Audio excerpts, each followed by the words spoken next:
بسم الله الرحمن الرحيم الحمد لله رب العالمين والصلاة والسلام على نبينا محمد وعلى آله وأصحابه وأتباعه وسلم تسليما مزيدا ثم أما بعد خطر كرام السلام عليكم ورحمة الله وبركاته. خطر كرام Inch'Allah, nous allons aborder un sujet aujourd'hui qu'il est important de comprendre aussi. Et vous savez, c'est ce qui peut se passer sur certaines personnes lorsqu'elles sont touchées par ce que l'on va dire en fait des symptômes obsessionnels qui leur provoquent des ambiguïtés, des wasawis, des intrigues constantes, des attaques de shayatin qui viennent à chaque fois les interroger, les remettre en cause dans leur foi, dans leur croyance, ou même des fois cela vient perturber le cœur de la personne dans son adoration d'Allah subhanahu wa ta'ala. Vous savez, on nous dit وَإِنَّمَا الدين الحق هو تحقيق العبودية لله سبحانه وتعالى بكل وجهه وهو تحقيق محبة الله سبحانه وتعالى بكل درجة وبقدر تكميل العبودية تكمل محبة العبد لرب جل في علاه. La véritable religion de vérité, la vérité dans la religion que tu mets en application, qu'est-elle? Ce n'est pas simplement que tu vas prononcer, tu vas dire hein, j'adore Allah, oui, je reviens à Allah, oui, je prie, je fais mes prières, des choses comme cela, auxquelles tu réponds naturellement. Non, là, c'est plus que cela. Que tu comprennes que c'est la concrétisation de la soumission à ton Seigneur qui va te permettre de démontrer que tu adores Allah subhanahu wa ta'ala. C'est-à-dire que tu vas considérer que toute cette adoration ne peut être faite uniquement que pour Allah. Et que tout ce que tu veux faire dans ta vie au quotidien ne doit être destiné que pour Allah et pour personne d'autre.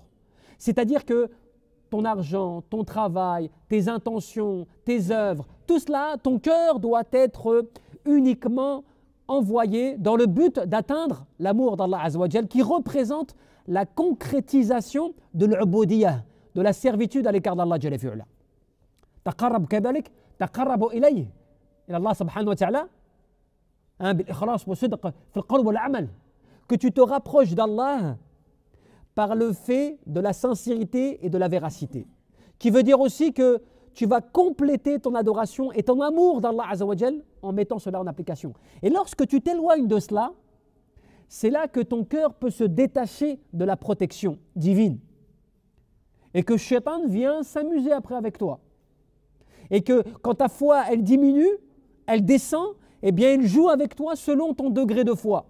Alors ceux qui, tu vois, adorent Allah, mais qui sont négligents dans leur prière, dans leur adoration en général, il ne va pas jouer sur la prière, parce qu'il a peur que tu vas te remettre en cause par rapport à ta prière. Il ne va pas te dire, tu sais, la prière que tu es en train d'abandonner là, c'est la première chose sur laquelle tu vas être interrogé, fais qabrik dans ta tombe. Tu sais que ta prière, c'est le deuxième pilier après, ash-shahada, shahadatayn. Pourquoi tu la négliges? Il ne va pas jouer sur cela parce qu'il ne veut pas te rappeler à l'ordre. Ce qu'il veut, c'est te perturber, te désespérer. Il veut t'affaiblir. Donc il va jouer sur un autre terrain. Tu as vu ce que tu as dit là? À cause de cela, tu sors de l'islam.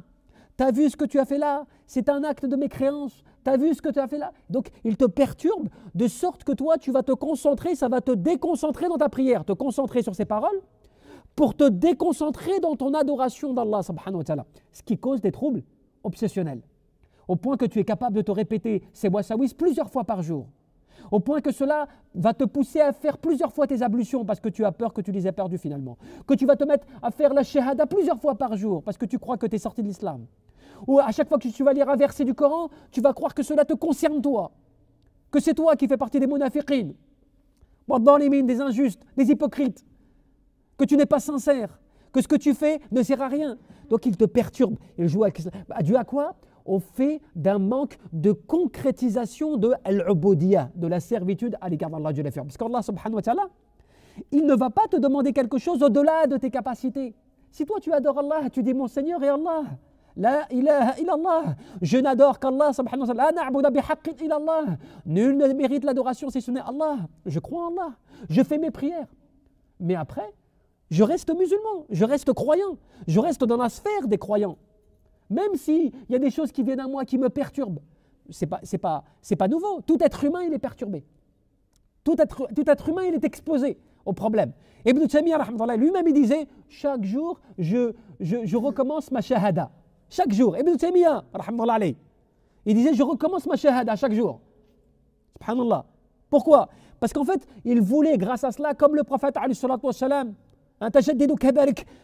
rénover votre foi en prononçant la ilaha illallah. La ilaha illallah. Tu vois, tu rénoves ta foi, tu revivifies ta foi grâce au fait de la prononciation de kalimat at-tawhid qui va alimenter ton cœur, ta foi, ta vitalité. Agis dans ce qui va être utile pour toi, tu vois, de sorte de lutter contre Satan. Mais il faut que les solutions, elles sont simples, elles sont à portée de main pour toi. Respecte tes prières, al-fara'id, tes obligations, respecte-les. Tes prières par jour, tes invocations du matin et du soir. Réciter Ayat al-Kursi après chaque prière obligatoire. Le soir avant de te coucher, al-mu'awwadatan kadalik, les dernières sourates du Coran avec lesquelles tu vas te faire justement une forme de ruqya sur toi-même avant de te coucher. Tu vois, surat al-mulk, la sourate de la royauté qui te protège, même des troubles de la tombe. Tout cela, applique-le de manière assidue. Avec tes adhkar dans la journée, multiplie 100 fois par jour. Astaghfirullah wa atubu ilayh. Tu vois? Tout cela qui va venir renforcer ta carapace, qui va t'isoler des attaques de l'extérieur, qui peuvent avoir un impact, parce que tout le monde est attaqué, mais c'est selon le degré, tu vois, selon le niveau. Il va jouer sur toi, sur des failles sur lesquelles tu vas t'adonner. Si tu es un petit peu passionnel, si tu aimes un petit peu quelques désirs, tu as des choses comme cela, il va jouer sur cela. Tu vois, pour essayer de te faire consommer ou faire plus dans ce domaine-là, dans le souhait de t'éloigner. Mais il va jouer sur tout ce terrain. Le terrain et puis si toi tu te laisses faire et tu réponds à ces interrogations, à ces wasawis, c'est-à-dire que quand il vient te dire, t'as vu ce que tu as prononcé là, c'est très grave, c'est un grand péché. Et toi tu commences à te le rappeler, tu te le remémorises à chaque fois, tu le répètes dans ta tête, ça va te perturber. Et c'est ce qu'il veut. Tu as vu tes ablutions, tu les as mal faites là, refais-les.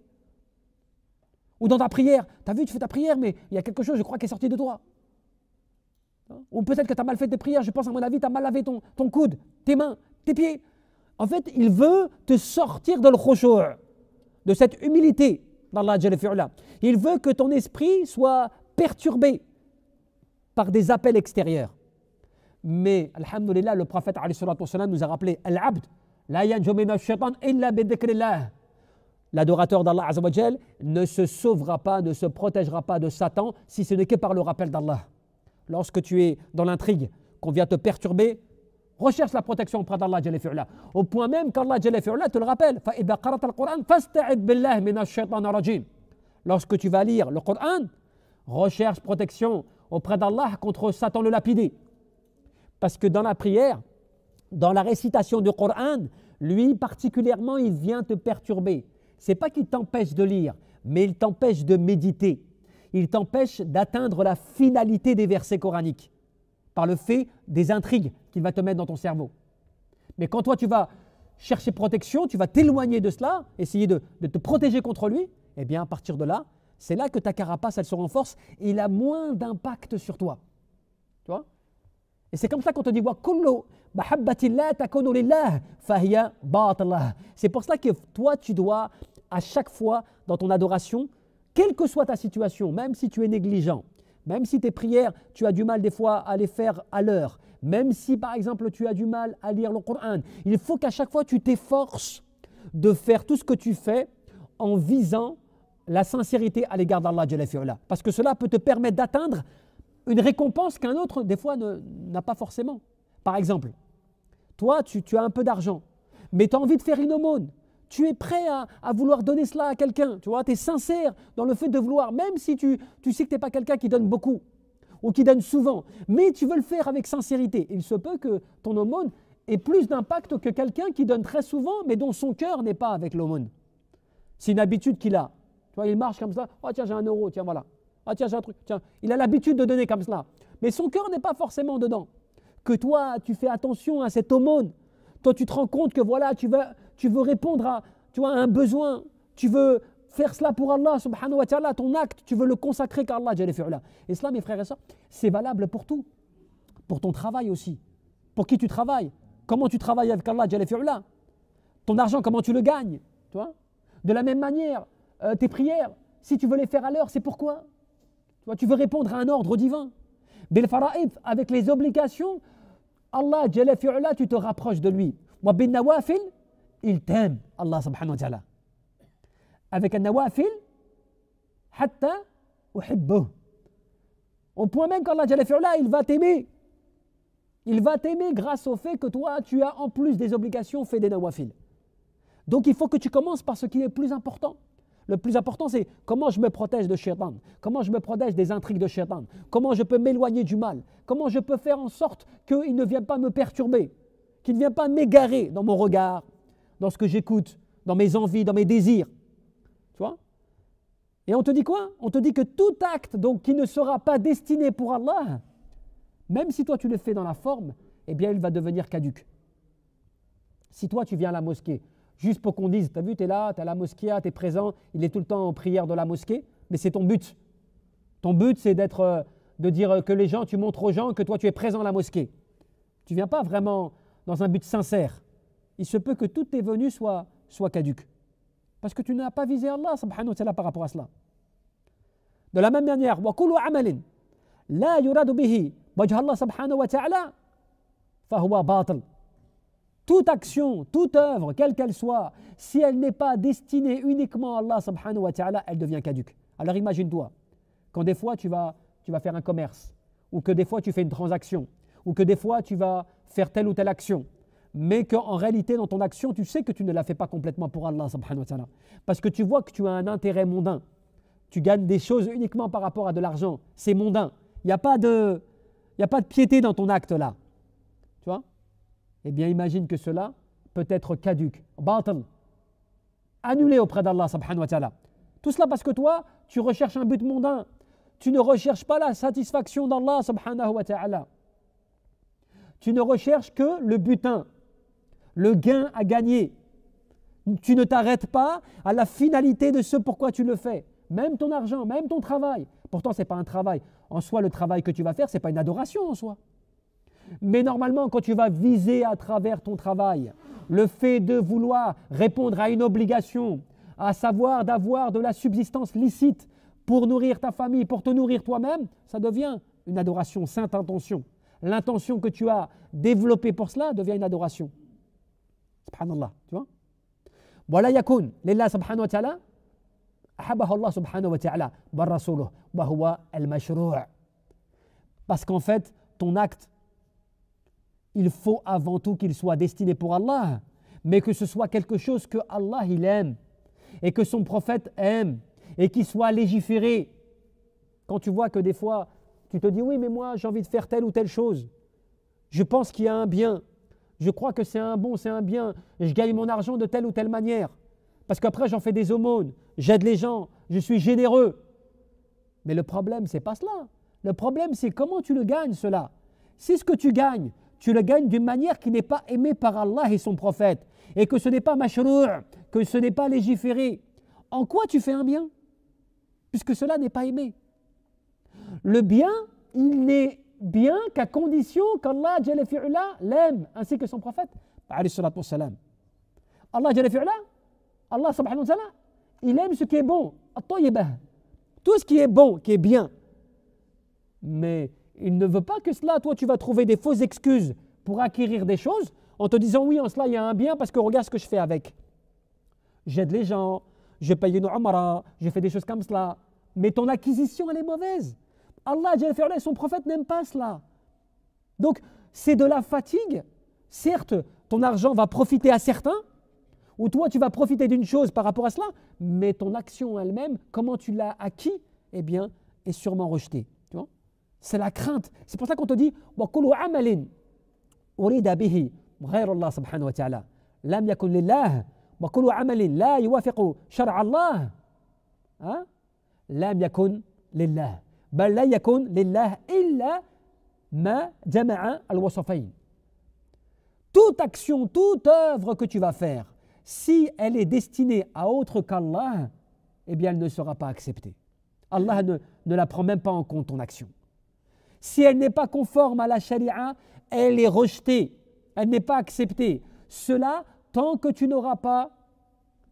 n'auras pas réuni ces deux choses, dans ton œuvre, dans ton action, dans ton dévouement, an yakuna lillah wa an yakuna muwafaqan li mahabbatillah wa rasulih.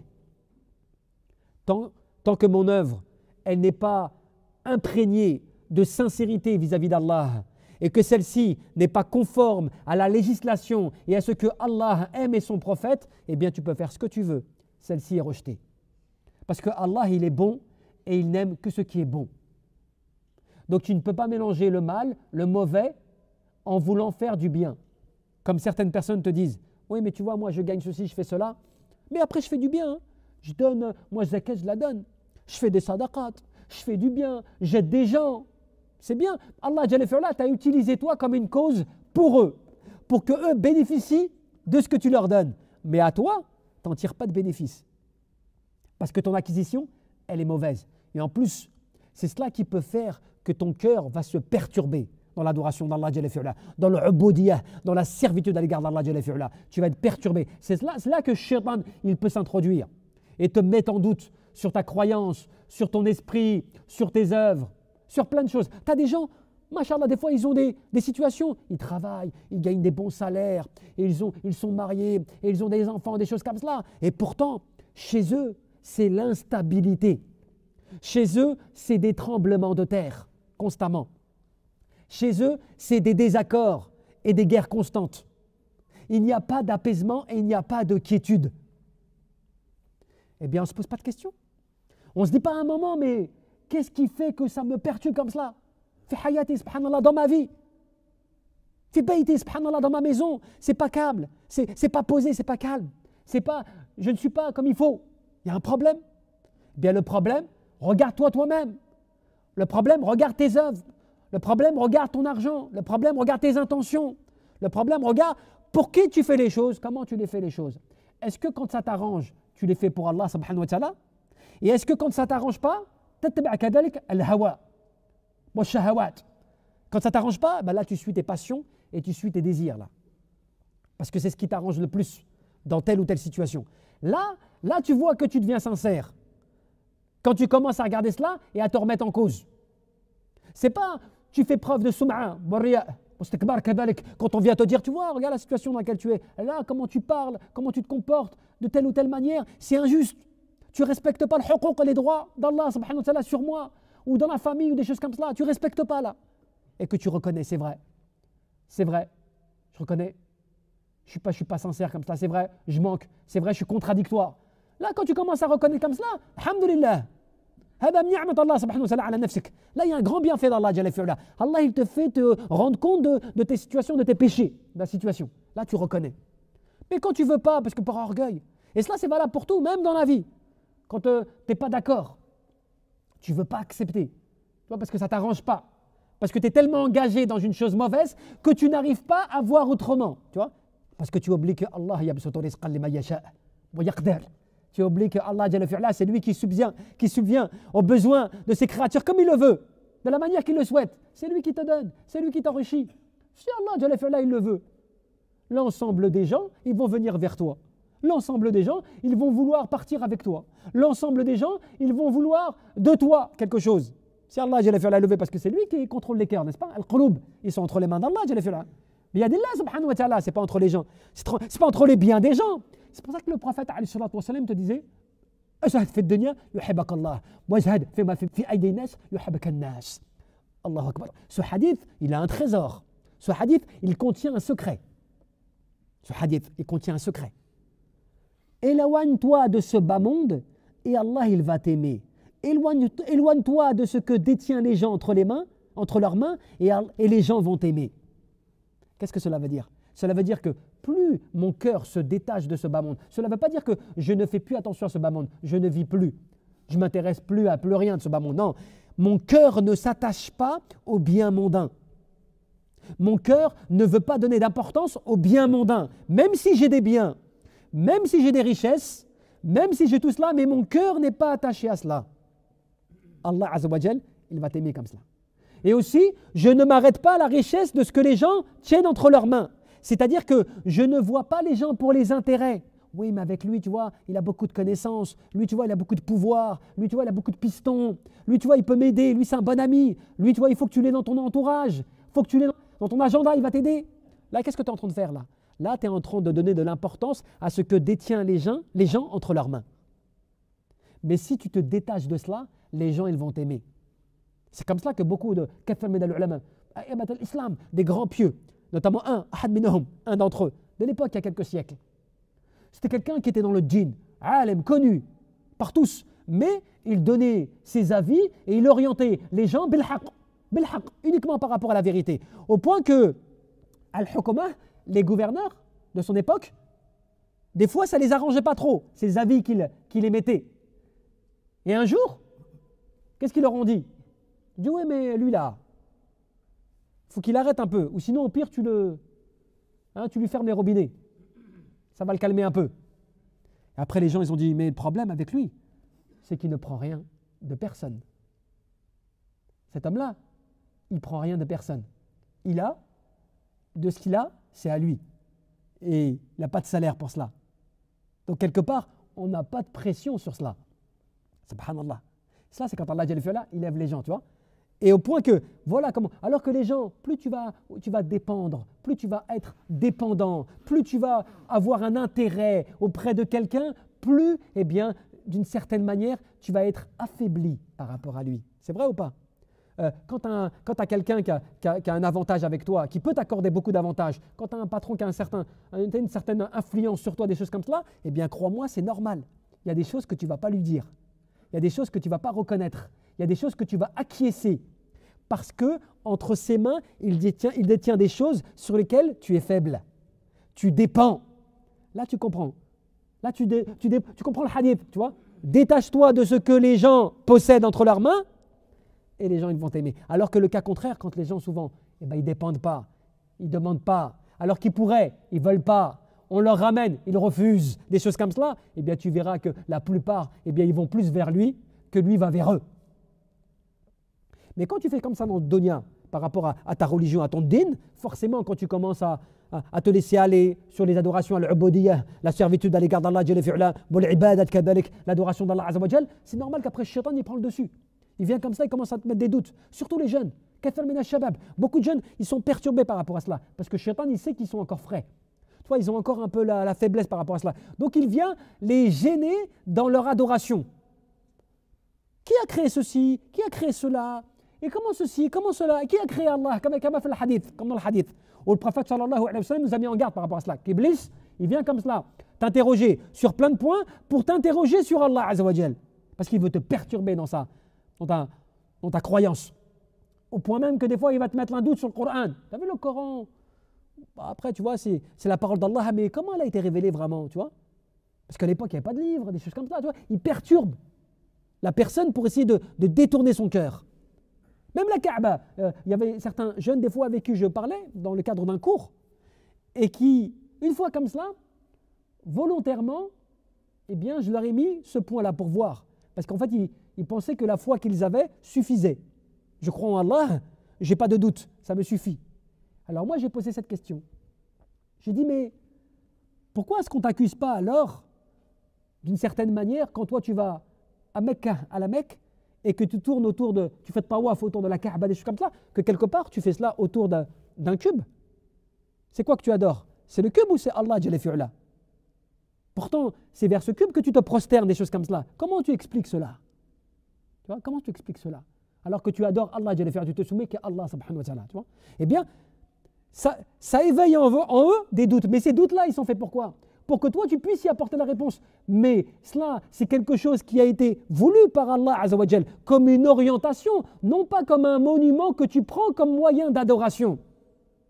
Ce n'est donc pas un intermédiaire pour adorer Allah. C'est un lieu d'orientation et il est une orientation et un endroit représentant la spiritualité puisqu'il est juste en dessous de Bayt al-Ma'mur, la Kaaba des anges. Et qu'il est l'endroit qui indique l'endroit où l'humanité, parmi les croyants, vont se diriger pour adorer Allah Azza wa Jal. Mais non qu'ils le prennent, cette chose-là, comme un intermédiaire pour adorer Allah. D'où le fait qu'il ne t'est pas permis de prendre un morceau de tissu, de te poser dessus en l'embrassant, en pensant qu'il y a une baraka par rapport à cela, d'essayer de te battre pour toucher la pierre noire, parce que sinon tu perdrais tes récompenses. D'où le fait de cela. D'où le fait que Omar, il disait, cette pierre noire, si je n'avais pas vu le prophète l'embrasser, eh ben je ne l'aurais pas fait. Parce que je sais que tu n'es qu'une pierre et tu ne peux ni apporter du bien, ni me causer du tort. Tu as vu la compréhension qu'ils avaient à Sahaba? Parce que Sahaba, ils avaient compris. C'est pour ça que le prophète, il avait donné tout ce temps-là à la purification du cœur, tu vois, à tout cela, à vider le cœur de tout ce qui était mauvais pour le remplir de foi et d'authenticité, de croyance authentique, pour qu'ils puissent savoir comment adorer Allah. Alors qu'aujourd'hui, les gens n'ont pas compris cela quand ils vont là-bas. Aujourd'hui, les gens ils disent non, quand je la touche, c'est mieux que quand je la touche pas. Quand j'invoque en embrassant la pierre, c'est mieux que quand j'invoque quand je ne l'embrasse pas. Donc, indirectement, ils en font un intermédiaire à l'exaucement de leur invocation. Et quelque part, dans leur cœur, sans le savoir, comme pour le maqam d'Ibrahim, comme pour les invocations auprès de... Ils vont derrière le mur, à l'extérieur de la maison du prophète, en invoquant par derrière, des choses comme cela. Eh bien, indirectement, ils passent par des intermédiaires sans le savoir. Et c'est quelque chose qui est toujours présent, qui est d'actualité. Mais le but, ce n'est pas de dire on parle que de cela comme cela, parce que ça ne nous concerne pas. C'est un sujet qui doit tout le temps te concerner, parce qu'aujourd'hui, toi, quand ce n'est pas cela là-bas à Mecca, eh ben, peut-être tu vas agir comme cela avec ton argent, avec l'amour que tu as avec les gens, avec ton attachement du cœur auprès des gens, avec toi, le fait que tu vas avoir plus confiance aux gens que confiance en Allah subhanahu wa ta'ala, sans t'en rendre compte, des choses comme cela, tu vois. Cela, c'est à cause de quoi? C'est ta relation avec Allah qui manque. Pourquoi quand je vous dis demain rendez-vous, l'Asr, je vais vous faire un rappel, bon rappel, Inch'Allah, soyez là, un bon sujet. Il y en a beaucoup, ils ne vont pas venir. Il n'y aura pas beaucoup. Mais si demain, je vous dis demain rendez-vous, j'offre un iPhone 15 à tout le monde. Demain rendez-vous, j'offre un iPhone 15 à tout le monde là. Il n'y aura même plus de place dehors. Il n'y aura plus de place dehors, je vous promets, il n'y aura plus de place. En bas, en haut, tout rempli. Tu vois? Même ceux qui ne sont jamais rentrés dans une mosquée, même celui qui ne croit pas en Allah Azza wa Jal. Il va mettre un cramis ce jour-là exprès pour récupérer son iPhone. Donc c'est pour dire que le problème il est où alors? Parce qu'on ne s'est pas rendu compte, c'est dans quoi je gagne? Parce que si on te dévoilait l'assise de rappel, on te dévoilait la mosquée, avec la présence des anges, avec la présence de la baraka, de la bénédiction d'Allah Azza wa Jal, si on te dévoilait tout cela comme ça, tu le voyais avec ton œil, mais tu dormirais dehors, à la porte. Mais moi je vais rentrer, je vais rester. Quand j'ai vu ce que j'ai vu dans la maison d'Allah subhanahu wa ta'ala. Tu vois? Mais sauf que c'est l'iPhone que tu touches. C'est celui que, tu vois, tu sais que tu peux revendre des choses comme cela. C'est du concret pour toi, dans le dunya. Donc qu'est-ce que tu fais? Tu tombes dans le hadith, là tu t'attaches à ce que possèdent les gens entre leurs mains. Tu vois? Tu t'en détaches pas. Qui fait qu'après tu deviens dépendant, tu vois, de cela. الله أعلم. tabaraka wa ta'ala أن يرزقنا الإخلاص في القلوب والعمل والنية.